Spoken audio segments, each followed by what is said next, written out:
Welcome to my channel. As a layperson, I'd like to share my understanding of Scripture with you. Today I'm looking at Galatians 4:21. I'm reading it out of the NASB. Tell me, you who want to be under law, do you not listen to the law? Paul goes on to talk about relating the two different covenants to the two different sons. So what this is really is about a man-made law which burdens you and you're under it, and God's law which sets you free. So Abraham had two sons. There was Isaac. He was the son of the free woman and heir to the promise.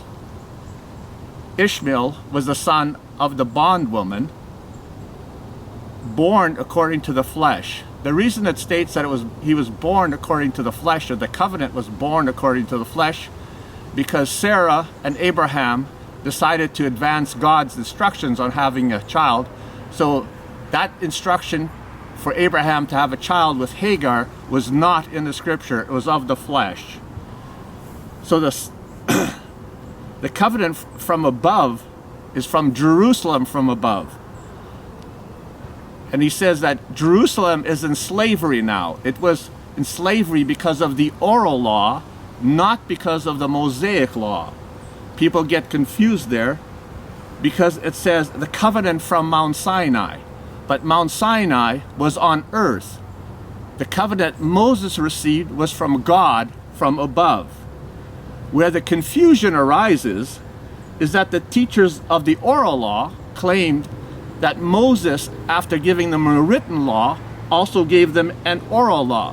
This was to justify and to convince the people that their law had validity.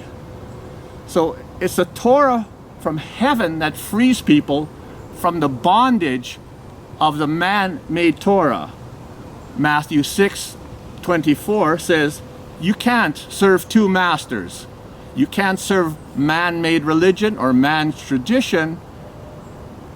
It's much better to serve God's Torah instructions on how to live than man's, because man's will burden you and put you into slavery. If I look at my own life, I realize that a lot of the things I was doing was not from God. Even though I had gone to church for many years, it was from man. And so I'm just going to leave it at that. If you like what you've seen, share with somebody. If you don't, then you can share with everybody. Thank you.